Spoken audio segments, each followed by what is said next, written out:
So hello guys, ये है Ash become a Pokemon master episode 2 Ash versus Red. तो episode की शुरुआत होती है अगले दिन। ऐश रेड के पास पहुंचता है और रेड से कहता है, रेड मैं आ गया, चलो मुकाबला शुरू करते हैं। रेड कहता है, इतनी जल्दी क्या है ऐश, पहले मुकाबले के रूल्स तो सुन लो। तो ये एक 3v3 बैटल होगा और रूल्स के हिसाब से जिसके पोकेमॉन लास्ट तक होंगे वो इसका विनर होगा। और तुम सिर्फ एक फेनोमेना यूज़ कर सकते हो, लेकिन नॉर्मल पोकेमॉन के फेनोमेना नहीं। फेनोमेना तुम सिर्फ लेजेंडरी या मिथिकल पोकेमॉन पर ही यूज़ कर सकते हो। क्या तुम्हें मंजूर है? ऐश कहता है, हाँ मुझे मंजूर है, मैं तुम्हें बिना लेजेंडरी पोकेमॉन के भी हरा सकता हूँ। रेड कहता है, देखते हैं ऐश तुम क्या कर सकते हो। फिर बैटल स्टार्ट होता है। ऐश पिकाचू को भेजता है, वहीं रेड ज़ैप्डोस को भेजता है। ऐश पिकाचू से कहता है इलेक्ट्रो बॉल यूज़ करने के लिए। रेड ज़ैप्डोस को कहता है, ज़ैप्डोस बचो और ऊपर जाओ। तब ऐश पिकाचू से कहता है, पिकाचू आयरन टेल ज़मीन पर इस्तेमाल करो और ऊपर कूदो। पिकाचू ज़ैप्डोस के बराबर पहुंच जाता है। तभी ऐश कहता है, पिकाचू इलेक्ट्रोवेव का यूज़ करो। तभी रेड कहता है, ज़ैप्डोस एजिलिटी यूज़ करो और पिकाचू के पीछे जाओ। ज़ैप्डोस इलेक्ट्रोवेव से बच जाता है। फिर अचानक रेड कहता है, चलो ज़ैप्डोस। ऐश को असली थंडरबोल्ट दिखाते हैं। ज़ैप्डोस फुल पावर इलेक्ट्रोबोल्ट का इस्तेमाल करो। तभी ज़ैप्डोस सीधा बादल में घुस जाता है और वहाँ से बहुत ही पावरफुल थंडरबोल्ट का इस्तेमाल करता है। ऐश कहता है, ये तो बहुत ही पावरफुल मूव है, और ज़ैप्डोस का थंडर पिकाचू को हिट करता है और पिकाचू ज़मीन पर गिर जाता है और पिकाचू हार जाता है। लेकिन ज़ैप्डोस का मूव इतना पावरफुल था कि पिकाचू को बहुत ज़्यादा इफेक्ट कर देता है।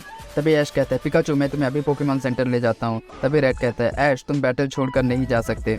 ऐश कहता है, रेड पिकाचू की हालत बहुत ख़राब है, मुझे जाना होगा, मैं वापस आकर तुमसे मुकाबला करता हूँ।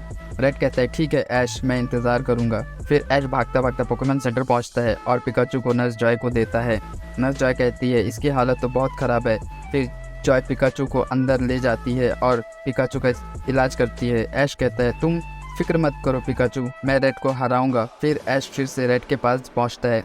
रेड कहता है, ऐश तुम आ गए, चलो बैटल स्टार्ट करते हैं। ऐश कहता है, हाँ रेड चलो बैटल स्टार्ट करते हैं। फिर ऐश अपने लुकारियो को भेजता है और रेड अपने आर्टिकुनो को। ऐश लुकारियो से कहता है, लुकारियो बोन रस्ट यूज़ करो, और रेड आर्टिकुनो से कहता है, आर्टिकुनो ब्लिज़र का इस्तेमाल करो। आर्टिकुनो को ब्लिज़र अटैक से जिम की ज़मीन बर्फ़ में बदल जाती है और लुकारियो अपना बैलेंस खो देता है और बोन रश यूज़ नहीं कर पाता।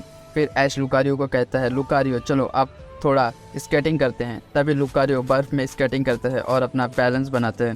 ऐश लुकारियो को ऑरा स्पेयर यूज़ करने को कहता है। तभी रेड कहता है, आर्टिकुनो आइस बीम का यूज़ करो, और दोनों के अटैक टकराते हैं और एक ब्लास्ट होता है, लेकिन दोनों को इफेक्ट नहीं होता। फिर रेड आर्टिकुनो को फिर से आइस बीम यूज़ करने को कहता है। तब ऐश लुकारियो को डबल टीम यूज़ करने को कहता है और लुकारियो आइस बीम से बच जाता है। तभी ऐश कहता है, लुकारियो ऊपर कूदो। लुकारियो कूद कर आर्टिकुनो के ऊपर जाता है। फिर ऐश कहता है, लुकारियो फोर्स पम्प का यूज़ करो, और लुकारियो का फोर्स पम्प सीधा आर्टिकुनो को लगता है और आर्टिकुनो को डैमेज पड़ जाता है। और तभी रेड कहता है, इन हमलों से तुम मुझे नहीं हरा सकते ऐश, अब तुम देखोगे लेजेंडरी मास्टर की असली पावर। ऐश भी कहता है, हाँ रेड, अब तुम लुकारियो का असली पावर देखने का समय आ गया है। और ऐश लुकारियो को कहता है, चलो Lucario giant aura sphere use करो। तभी रेड कहता है, आर्टिकुनो चलो आइस ब्रेड का इस्तेमाल करो और ख़त्म करो। फिर दोनों अपने मूव का यूज़ करते हैं।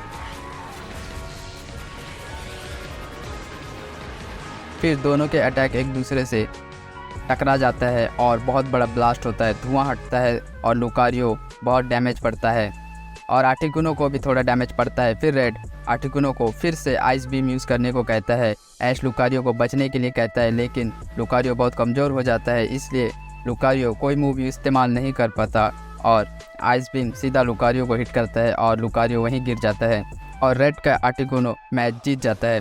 फिर ऐश कहता है, लुकारियो कोई बात नहीं, वापस आओ। रेड कहता है, ऐश अब कहो क्या तुम और मुकाबला करना चाहते हो? ऐश कहता है, रेड मैं बैटल करूंगा, और अगर मैं आज हार भी गया तो फिर से वापस आऊँगा। रेड कहता है, अच्छा ऐश, तो चलो अब ख़त्म करते हैं इस मैच को। तभी रेड आर्टिकुनो को वापस बुलाता है और मोटरस को भेजता है और ऐश अपने चारिज़ार्ड को कहता है। रेड कहता है, ऐश तुम लेजेंडरी मास्टर से मुकाबला कर रहे हो और तुम्हारे पास एक भी लेजेंडरी पोकेमॉन नहीं है, तो तुम लेजेंडरी मास्टर कैसे बनोगे? लेजेंडरी मास्टर के पास लेजेंडरी पोकेमॉन होने चाहिए। ऐश कहता है, रेड मैंने भले ही लेजेंडरी पोकेमॉन को कैच नहीं किया है, लेकिन मैंने लेजेंडरी पोकेमॉन फ्रेंड बनाए हैं। रेड कहता है, ठीक है ऐश, चलो मुकाबला शुरू करते हैं। रेड मोटरस से कहता है, मोटरस चलो एक बार में ही इस मुकाबले को ख़त्म करते हैं। मोटरस फ्लेम थ्रोअर का इस्तेमाल करता है। ऐश भी चारिज़ार्ड को फ्लेम थ्रोअर यूज़ करने को कहता है। दोनों पोकेमॉन बहुत ही पावर से अटैक करते हैं और दोनों के अटैक टकराते हैं और पूरा जिम धुआं धुआं हो जाता है। धुआं हटता है, दोनों पोकेमॉन को कोई डैमेज नहीं होता। तभी रेड कहता है ऐश तुम्हारा चारिज़ार्ड सच में बहुत पावरफुल है, लेकिन ऐश मेरे पोकेमॉन से ज़्यादा नहीं। ऐश कहता है देखते हैं रेड कौन कितना पावरफुल है। तभी ऐश कहता है चारिज़ार्ड मोल्ट्रेस को पकड़ो और साइस्मिक टॉस का इस्तेमाल करो। चारिज़ार्ड मोल्ट्रेस को पकड़ता है और उसे ऊपर ले जाता है। तभी रेड कहता है मोल्ट्रेस फ्लेम ब्रीड का इस्तेमाल करो। तभी मोल्ट्रेस फ्लेम ब्रीड का इस्तेमाल करता है और चारिज़ार्ड के पकड़ से छूट जाता है। और रेड कहता है मोल्ट्रेस जाओ फ्लेम ब्रीड यूज़ करो और ख़त्म करो चारिज़ार्ड को। तभी मोल्ट्रेस फ्लेम ब्रीड इस्तेमाल करता है और फ्लेम ब्रीड सीधा चारिज़ार्ड को लगता है। चारिज़ार्ड बहुत डैमेज पड़ता है, लेकिन चारिज़ार्ड अभी भी खड़ा था। तभी ऐश चारिज़ार्ड को कहता है चलो चारिज़ार्ड अब फायर ब्लास्ट का इस्तेमाल करो।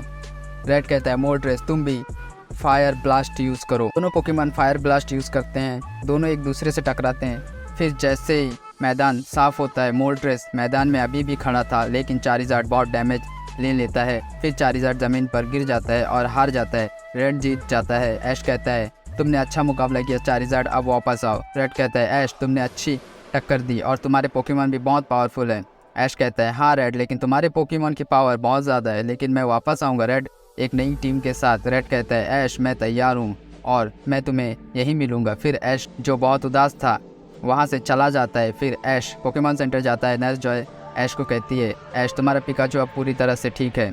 फिर ऐश पिकाचू के पास जाता है और कहता है पिकाचू मैं हार गया, मुझे रेड का लेजेंडरी बैज नहीं मिला। पिकाचू अपने आंखें खोलता है और ऐश के कंधे पे हाथ रख कर कहता है और ऐश को हिम्मत देता है और फुल जोश में फिर से लड़ने के लिए कहता है। ऐश सो रहा होता है रात को, लेकिन उसे रेड की बातें याद आती है जो रेड ने कहा था लेजेंडरी मास्टर के पास लेजेंडरी पोकेमॉन होने चाहिए। ऐश की आँख खुलती है। फिर ऐश रूम से बाहर आता है। पिकाचू भी पीछे पीछे आता है। अचानक ऐश को एक रोशनी दिखाई पड़ती है। ऐश पिकाचू उस रोशनी का पीछा करते हैं और एक बहुत ही खूबसूरत जगह पहुंचते हैं जिसको आज से पहले ऐश ने नहीं देखा था। ऐश और पिकाचू उस जंगल में घूमते हैं। अचानक उनको एक जादुई पेड़ दिखता है। दोनों उस पेड़ के पास जाते हैं। क्या है उस जादुई जंगल का राज? क्या ऐश रेड से फिर से बैटल करेगा, उसे हरा पाएगा? जानने के लिए अगले एपिसोड का इंतज़ार कीजिए और अगले एपिसोड के लिए चैनल को ज़रूर सब्सक्राइब कीजिए।